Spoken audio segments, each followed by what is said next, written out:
Well, welcome back, everybody, and today we're going to finish up Chapter 13, Power and Leadership. And today we're going to take a look at how some of these uh, leaders exert power and the concept of power and influence. So let's go ahead and begin, and we'll finish up this week today, and then tomorrow I'll have something different for you. Okay, let's finish up Chapter 12 today as we continue on with leadership, power, and influence. Now, what is power? Well, as you can see, power is the potential ability of one person to influence other people to bring about desired outcomes. It's your ability to get people to do really what you want them to do or what you need them to do to accomplish your objectives, whether they're personal or business-wise. Now, there's several types of power. There's hard power, and that comes with your position. CEO, vice president, chairman of the board. These are titles, and these titles carry with it power, and they have to adhere to that power. Soft power is your ability to win over people. It's not so much for them to follow you because they have to. These are people who will follow you because they want to. It's based on your personal characteristics, your honesty, integrity, your ability to get along with them.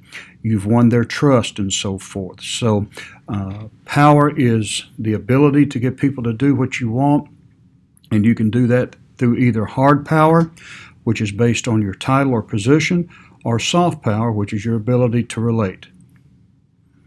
Influence is the effect a person's actions have on another person. It can involve their values, their beliefs, or other actions. Influence is the ability to make an impression upon people. Think about those that have most influenced you in your life, for the good or for the bad. There are bad influences. My dad was a good influence in a lot of areas, but I've learned from other people who have had influences on my life. And there were some who were bad influences. And so this is the impact or the effect that a person has on another person. And of course, we want to have a good influence on people. So that's why we're taking these courses as leaders, to be able to have a positive impact and influence on people. Now, there are different types of power. There's legitimate power, and that's hard power. It's based on the leaders holding a formal position or title. Again, CEO, vice president, and so forth.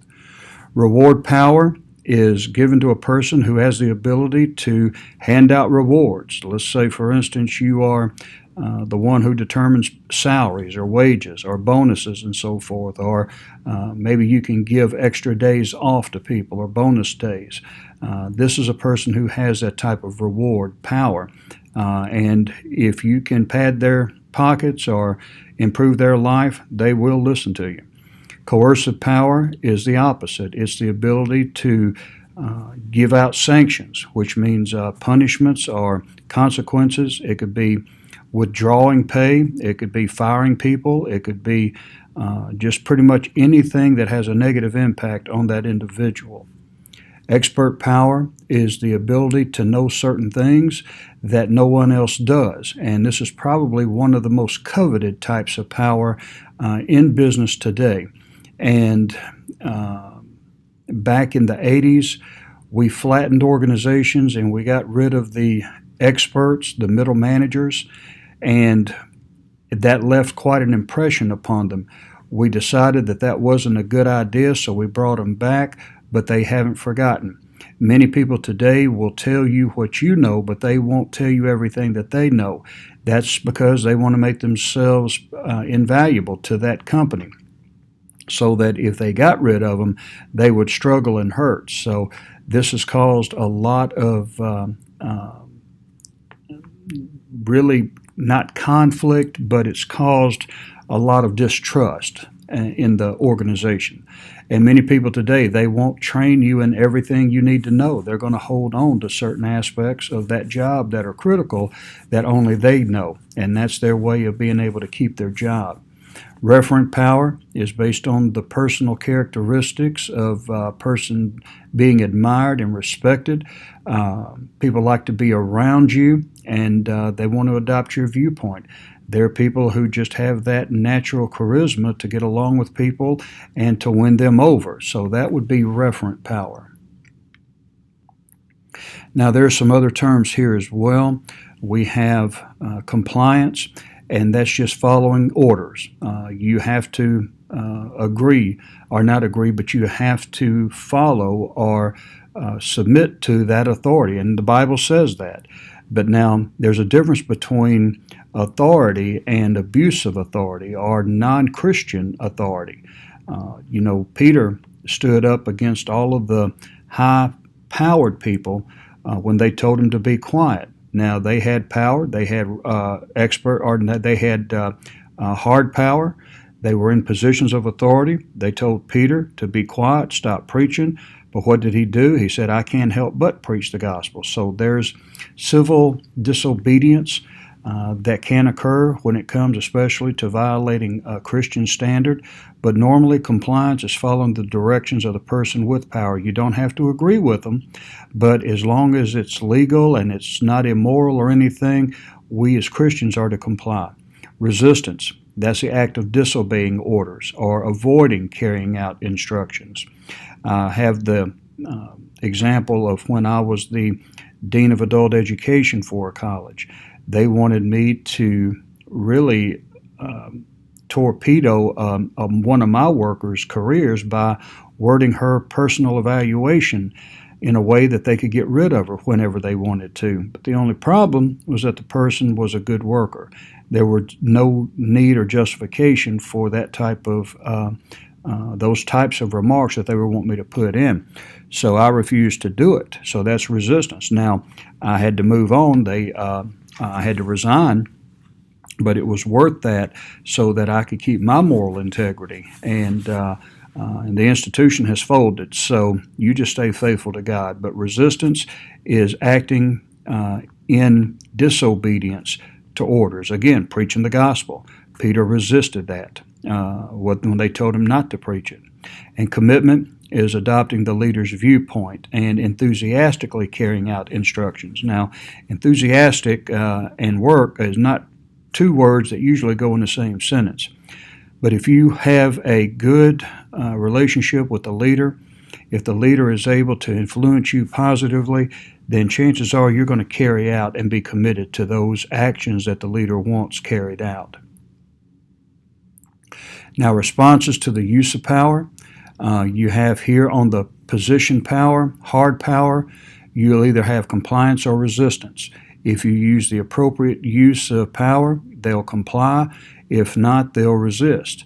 But on the personal side, if you are relating to them and have made that connection, they're going to be committed to that decision. Politics. It's more than just what goes on in Washington. It goes on in ministry. It goes on in the professional world, and it's the activities to acquire, develop, and use power and other resources to obtain desired future outcomes when there is uncertainty or disagreement about choices. So politics involves getting people, getting processes, or getting actions done that will work towards your end. My wife watches the show Survivor, and they form alliances, they form partnerships, they work the system and so forth in order to get what they want. So politics, whether it's on TV or whether it's in ministry or business, goes on all the time. Now, frame is a worldview, really, that the leader has. It's their perspective on how they view the world, how they should interact with followers, make decisions, and exercise power. Whether or not they believe they should be a soft power-oriented leader or a hard power-oriented leader depends on that person's perspective and personality and disposition and so forth. But a frame is really just that viewpoint that the leader has as far as his or her position and how they're to exercise it. And here in Exhibit 12.5, you see that there are really 4 frames. You have the structural frame. Now, if you remember from the beginning of this course, we talked about studies that identified leaders as either being task-oriented or people-oriented. Well, the structure mindset would be more task-oriented. They're focusing on goals and efficiency and authority. Then you move on to human resource, and these would be more people oriented. They look at relationships and engagement. They want to make sure that people are happy and that they are there to grow and all of that. Political, you see people as really tools to get your own end. You look at power schemes. You look at negotiation, coalition building, allocations of resources, and so forth. That's a political model. And then you have the symbolic, which is kind of like the visionary. And the symbolic are kind of out there. Steve Jobs was a symbolic type of leader. He had other attributes that are characterized by the first three frames, but he could see things that many people couldn't. He didn't see a computer as a tool. He saw a computer as a way of changing lives, not only in the professional world, but in the personal life of individuals. And this was back when IBM even said there may not even be 4 people in the country who would have a need for a computer. So these are visionaries. They see things differently, where we may see things as being cut and dry, and we see limitations. They see possibilities. Now, the 6 principles of asserting leader influence, again, you need to appeal to a vision. You need to use rational persuasion, which is your ability to communicate to people. And here's a big one: help people to like you. Don't just come up on them when it's time to get something done, and that's the only time you talk to them. Those are politicians.